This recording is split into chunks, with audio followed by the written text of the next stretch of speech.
Annabel, hey folks, let me tell you who this woman is, okay?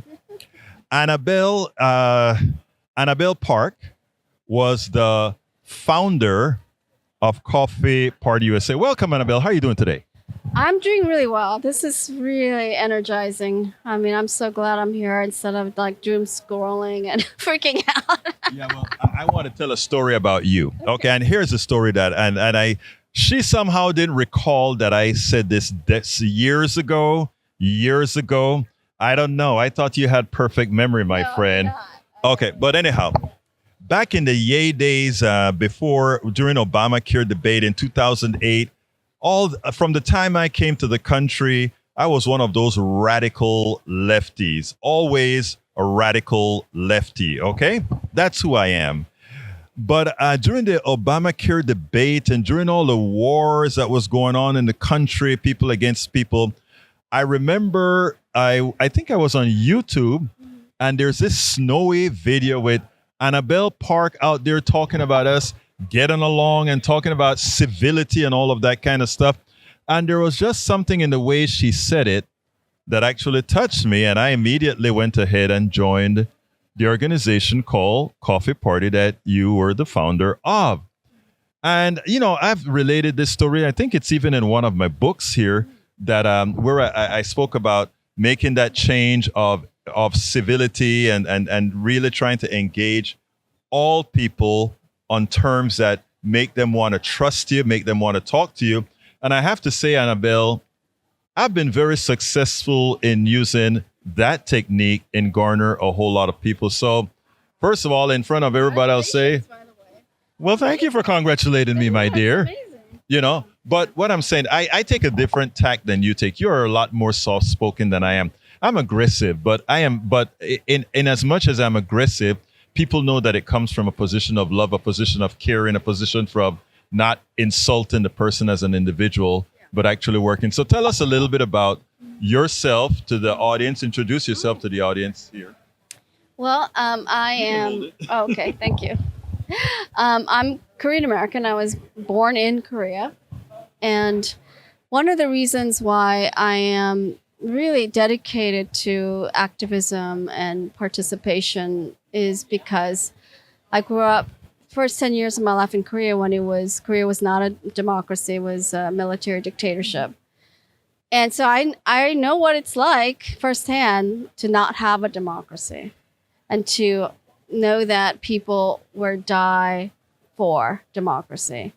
And so now here we are. I feel like we are in a democracy that is slowly not becoming a democracy anymore. Right. And especially this year, I feel like it really is in peril, you know, with this election coming up, where we could stand to lose everything that people have worked towards from the founding.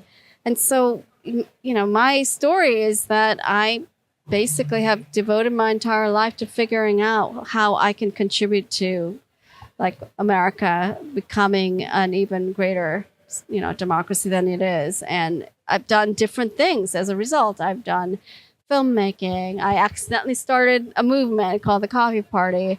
I've done campaign work. I've done community organizing.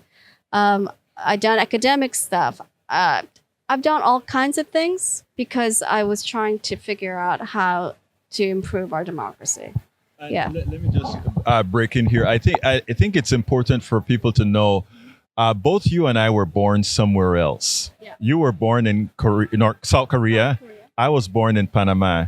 I think many a times, and this is not an attempt to offend anybody, but a lot of those of us who've moved here, we have a better appreciation of what could potentially be lost, and in so doing, I will tell my American brothers and my born American brothers and sisters, you want to listen to what a lot of those of us who have lived through other types of governments are talking about. Your comments.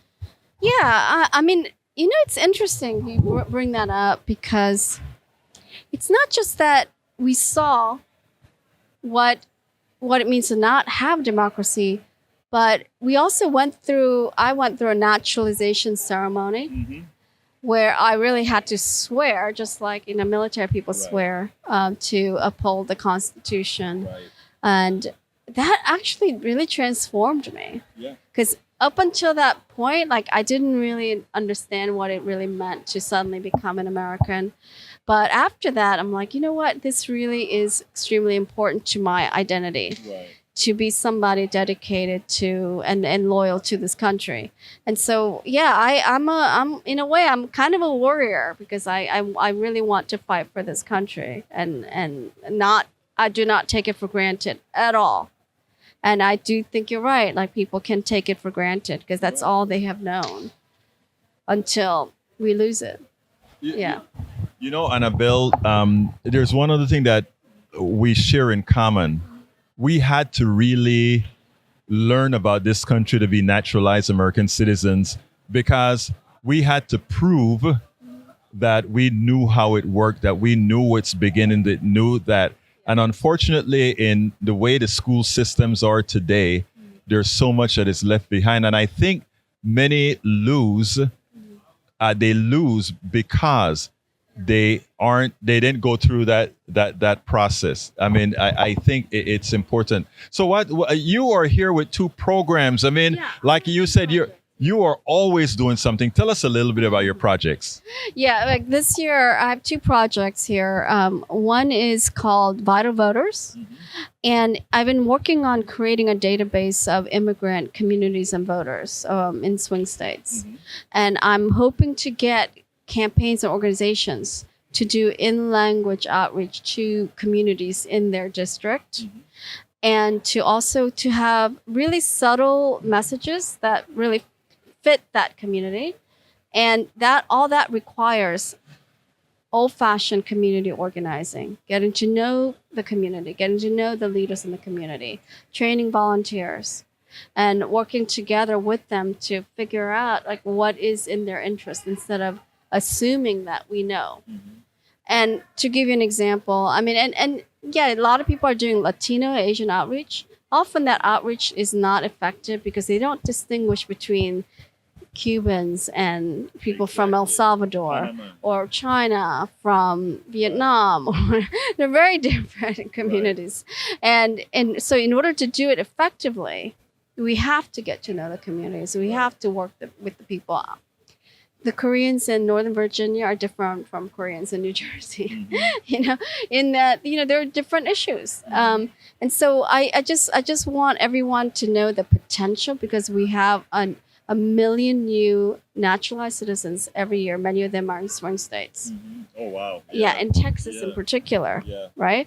And so if we even just focus on Texas, imagine if we flip Texas by targeting immigrant voters. That's my dream. That's my dream. That's 40 electoral college votes. Right. Okay. It also means we don't have to work as hard Right. to get all these other states. Right. 40 electoral college votes. If we just focus on immigrants in Texas, and we can do it. We can absolutely do it. I also grew up in Texas. And so that's the kind of thing that, you know, to me is incredible strategy. Like we've got to do this. We've got to expand the base. We can't just go after registered Democrats who vote every election.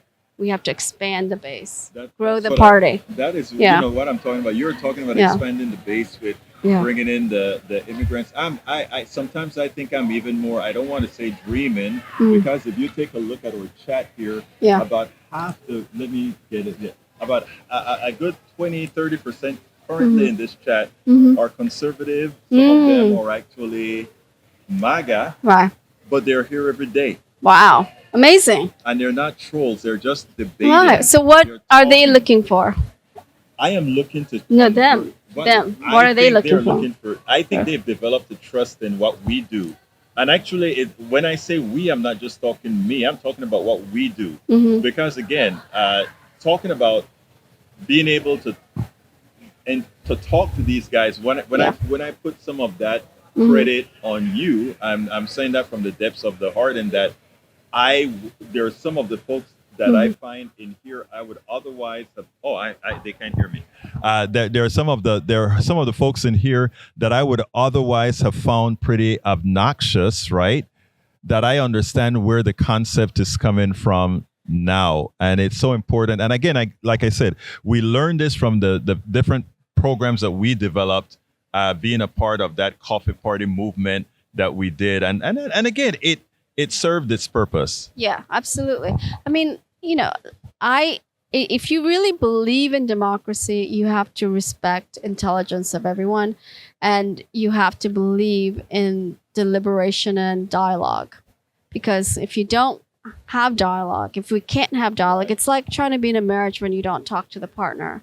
We're supposed to be governing together. Yes. We have to talk to each other.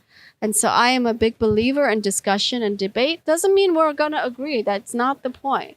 The point is being able to have that dialogue. Exactly. And respect each other. And that's not happening. And it kills me. I feel destroyed by it, really. Yeah. Well, the thing about it is we are all, now that's what I forgot. Guys, I forgot every time. Forgive me about the audio. We have, the batteries are charging on the other ones. But we have to engage. And the good thing that I like is that no matter what happened, you remain engaged, I remain engaged, and ultimately the results is what's matter. We both, our hearts are in the same place. It's very important. Anyway, give me a closer, Annabelle.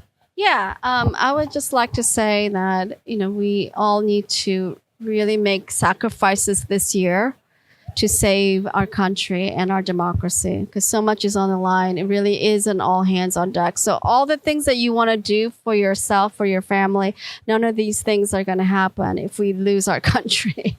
So it really is an all hands on deck situation. So take time off, participate, do everything that we can. Thank you. Thank you for what you're doing. Annabel Park, founder of Coffee Party. Look, thank you so kindly for having spend some time and talk to me and talk a little bit about your projects. That's Okay. really good. I am going to come and get me an apple or something later on. I saw you. See you at a party. Yeah. Well, I got so much darn video processing. Are you going to the one that I think there's one, I don't remember who's having it at the hotel down the road here? I'm going to the one at the Kimpton Hotel. I think that's it. Yeah. Having that one? Democracy Partners. Well, I may have to go, but I don't know. I have a lot of work to do, so I'll see. I'm tired. Anyway, thank you very much for being out here. Okay, thank you. We spend a lot of time deconstructing the news, trying to parse it into a form that everybody can understand. We try to find those little nitpicks where it flies above the fray, etc.